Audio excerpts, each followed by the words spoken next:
शपथ ग्रहण के बाद से योगी आदित्यनाथ एक्शन में दिखाई दे रहे हैं, ताबड़तोड़ फैसले ले रहे हैं। इस पर बीजेपी सांसद हरनाथ सिंह यादव ने कहा कि बीजेपी ने जो वादा किया वो निभाया और आगे भी निभाएगी। साथ ही अखिलेश यादव के तंज पर उन्होंने कहा कि सरकारें जो भी रहती है वो काम तो करवाती है, ऐसे में बयानबाजी करना उचित नहीं है। और उनकी तरफ से क्या कुछ कहा गया, जरा देखिए।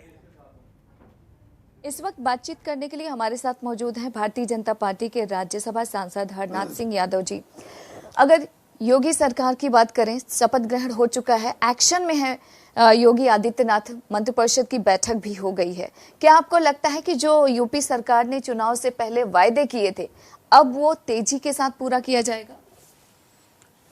देखिए, पिछली बार जब पहली बार सरकार आई थी, हमने जो वायदे किए थे उनमें से अधिकांश वायदे हमने पूरे किए हैं और उसी के परिणाम स्वरूप जनता ने हमारे ऊपर विश्वास करके ये प्रचंड बहुमत हमको दिया है।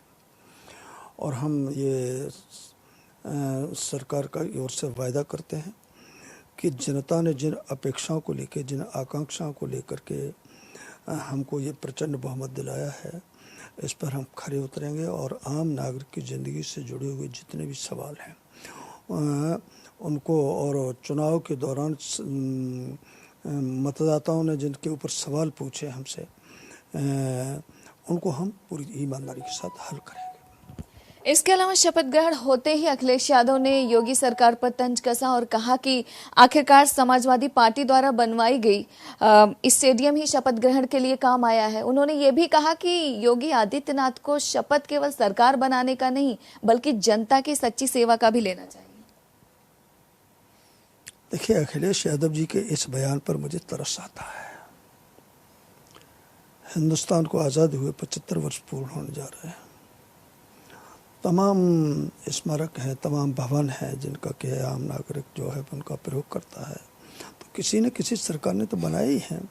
और इस प्रकार की हल्की और छिछली बात करना ये बहुत ही खराब बात है। एक और सवाल, लोकसभा से तो इस्तीफा दे दिया है अखिलेश यादव ने, आज वो विपक्ष के नेता भी मुमकिन है कि उत्तर प्रदेश में चुन लिए जाएंगे। क्या आपको लगता है कि अब अखिलेश यादव विधानसभा में रह के योगी सरकार के लिए चुनौती साबित हो सकते हैं?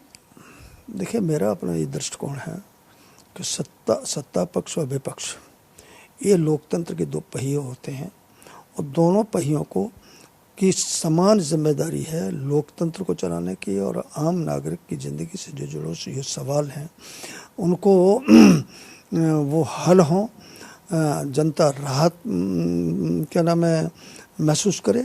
तो अखिलेश यादव, ये तो उनका अपना निजी फैसला है कि लोकसभा में उनको नहीं रहना था, विधानसभा में रहेंगे। वो नेता विपक्ष की भूमिका सही तरीके से निभाएं, रचनात्मक दृष्टिकोण लेकर के और विरोध करें। इसमें किसी प्रकार की कोई आपत्ति नहीं है। सरकार तो हर मुद्दे पर चिंतन मंथन निदान करने के लिए पूरी तरीके से हमेशा तैयार रहेगी। आखिरी सवाल, महंगाई को लेकर लगातार संसद के दोनों ही सदनों में कांग्रेस पार्टी समेत विपक्षी दल लगातार केंद्र सरकार पे हमलावर हैं। आपको क्या लगता है कि वर्तमान में जो हालात बने हैं इसके लिए जिम्मेदार है कौन? क्योंकि विपक्ष कह रहा है कि सरकार चर्चा को तैयार नहीं। देखिए, अभी कुछ दिन पहले दुनिया ने कोरोना महामारी का बड़ा संकट जो 100 साल के बाद विश्व में आया था उसको झेला है। इसके कारण से अनेक देश ऐसे हैं जिनकी आर्थिक व्यवस्था पूरी तरीके से चरमरा गई है।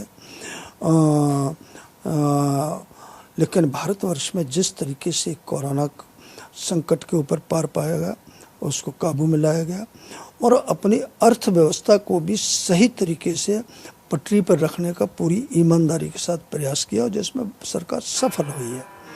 तो इसलिए अच्छा, दूसरा इधर ये जो यूक्रेन और रूस का जो युद्ध है, इसके कारण से पूरी दुनिया के ऊपर इसका आर्थिक जो मसले हैं उन पर असर पड़ रहा है, तो भारत के ऊपर भी पड़ने की संभावना है। और इस चीज़ को हमारे जो वित्त मंत्री सीतारमण जी हैं, उन्होंने भी इसको कहा है कि भाई रूस और यूक्रेन के संकट के कारण से कुछ समस्याएं आ सकती हैं, तो विपक्ष को भी जरा थोड़ा धैर्य रखना चाहिए। वक्त देने के लिए शुक्रिया। कैमरा पर्सन सुनील के साथ ममता चतुर्वेदी, जनतंत्र टीवी, दिल्ली। खबरों के निष्पक्ष विश्लेषण के लिए सब्सक्राइब करें Jantantra TV and press the bell icon. Never miss any update.